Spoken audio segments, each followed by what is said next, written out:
महावालोक के पक्ष में प्रतिवेदन स्वीकृत हुआ। माननीय सदस्यगण, नियम 377 के अधीन मामलों को सभा पटल पर रखा जाए। जो भी माननीय सदस्य 377 के अधीन मामले उठाना चाहते हैं वो 20 मिनट में सदन के पटल पर रखने की उनको इजाजत दी जाती है। Item number 23-24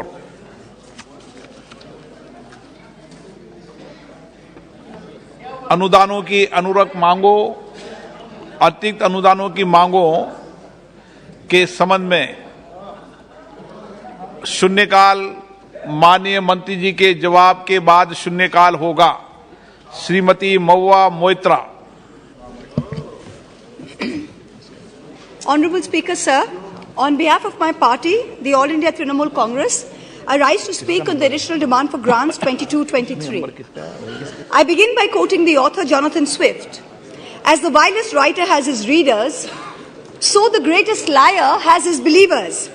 And it often happens that if a lie be believed for only 1 hour, it has done its work. Falsehood flies and truth comes limping after it. This government has us believe every February that this country's economy is going great guns. We are the fastest growing, most efficient global player. Everyone is getting employment. We're getting gas cylinders. We're getting electricity. We're getting pakka houses. This falsehood flies for about 8 to 10 months, and then the truth comes limping after it. And now we are in December, and the government says it needs another 3.26 lakh crores of additional funds over and above the budget estimate. The government and the ruling party coined the term PAPPU. You use it to denigrate, to signify extreme incompetence. Let me use the next few minutes to point out what the data, the statistics tell us as to who the actual PAPPU really is. NSO numbers were out yesterday. Industrial output has shrunk by 4% in October to a 26-month low. The manufacturing sector contracted 5.6%. Manufacturing is still the biggest generator of jobs. 17 of the industry sectors that make up the index of industrial production have recorded negative growth rates. Forex reserves have fallen by $72 billion in under a year.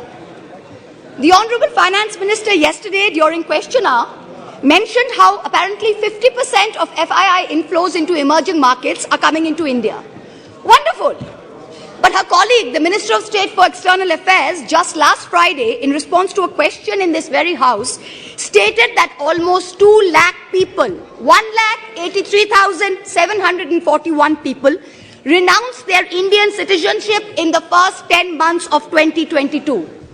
This exodus in 2022 takes the total number of Indians renouncing Indian citizenship under this government in the past 9 years since 2014 to over 12.5 lakh people.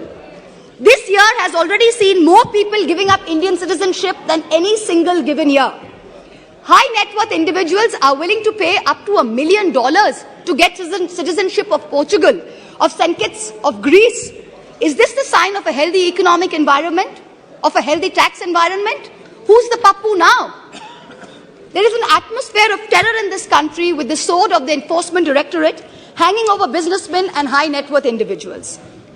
The ruling party buys lawmakers for hundreds of crores, and yet members of the opposition represent 95% of lawmakers under investigation by the Enforcement Directorate.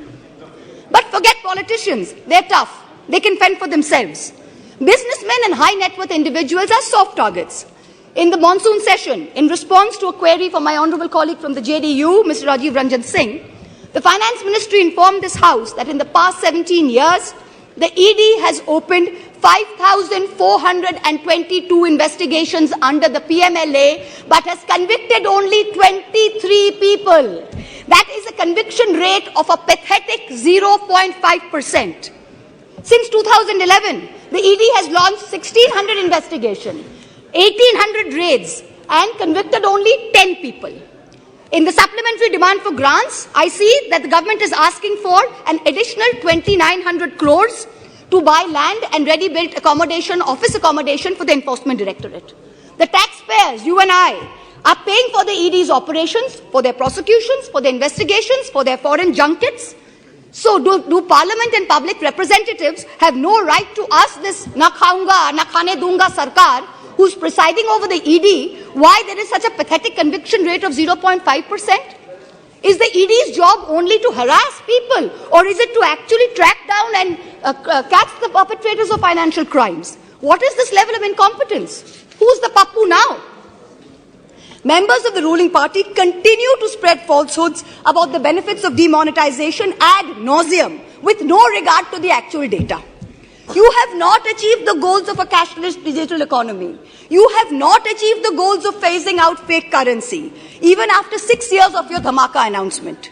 Currency in circulation has doubled from 18 lakh crores in November 2016 to 32 lakh crores in November 22.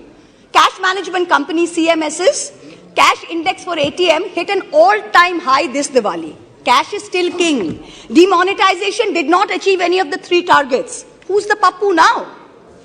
I've been reviewing the demand for additional grants, and there are various items in it that are shocking.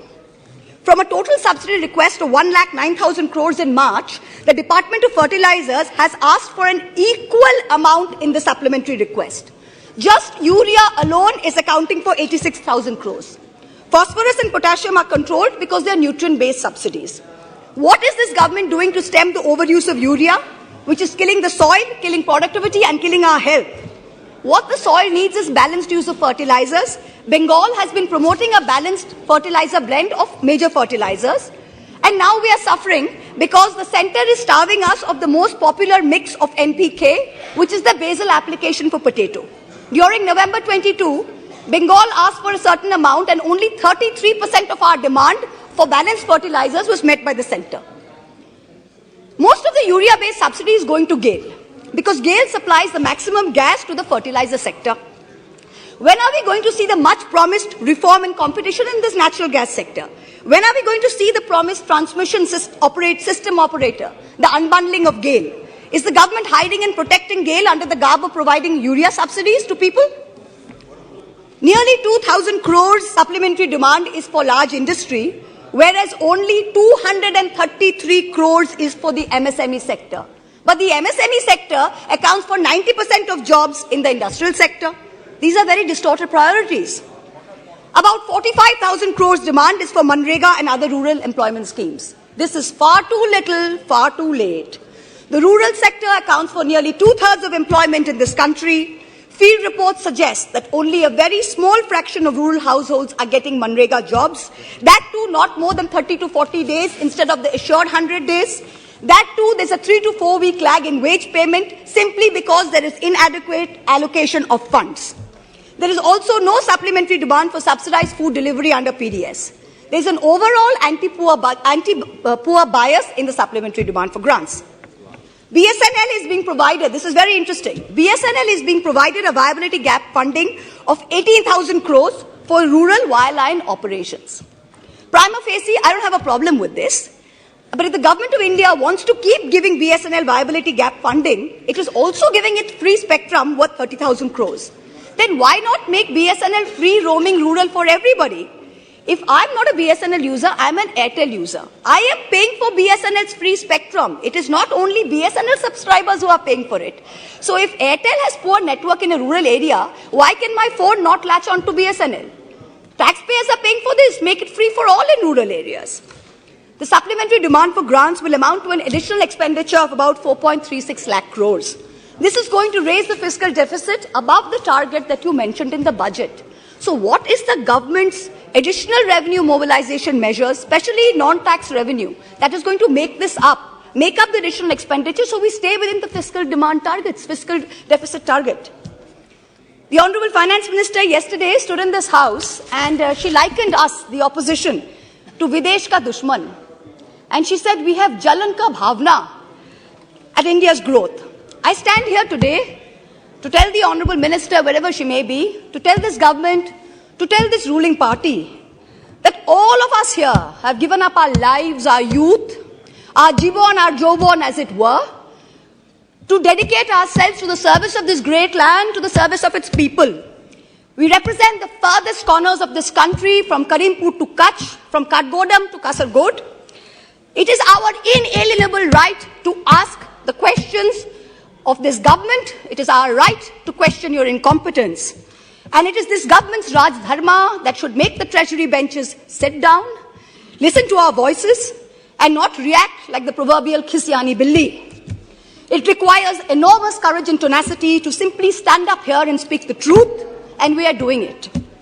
In contrast, the ruling party is moving from one incendiary issue to another, from the division of Bengal into North and South, to the Citizenship Amendment Bill, to releasing convicted lifetime murderers and rapists just before an election, to openly trying to challenge the judiciary into submission. You somehow keep hoping that you will scare India into submission and you will keep winning power term after term. But it's not working. You just went to election in 3 states. With all your might, with all your resources, you won and only won. The president of the ruling party could not hold on to his own home state. Who's the PAPPU now? A certain honorable MP from the treasury benches, who's given to trespassing in high security zones, who goads us all with equal measure of falsehood and fake bravado, yesterday took cheap pot shots at my state, the state of Bengal, with false claims of diversion of Manrega funds. To him I say this: sir, don't push your luck. I went to Mount Holyoke College. I worship Ma Kali. And I've been elected twice from a border constituency. In your lingo, I say to you, and this is not unparliamentary, don't take panga. A certain Jari Booty Baba says publicly he likes women in saris, shalwars, and also nothing at all. In the presence of the wife of a deputy chief minister of the ruling party, hand on heart, ask yourselves, had any opposition leader said anything remotely similar, you would have been baying for their blood. The ruling party does not denounce it. There is no outrage. A convicted murderer and rapist is publicly giving sermons while out on parole, and leaders of the ruling party are listening to it. You do not have the moral clarity to call out right from wrong. Who's the PAPPU now? People tell me to keep quiet, to make peace in the name of soft Hindutva. I am Hindu, but I refuse to play soft anything. What this country needs is an elected government which plays hard morality, hard legality, and hard economics. No soft anything. I urge this government and the finance minister to take control of the economy. And I urge the people of India to take control over who they give the reins of this country to. सवाल ये नहीं है कि बस्तियां किसने जलाई. सवाल यही है कि पागल के हाथ में माचिस किसने दी. This is a question that India needs to answer. Thank you very much. Jai Hind.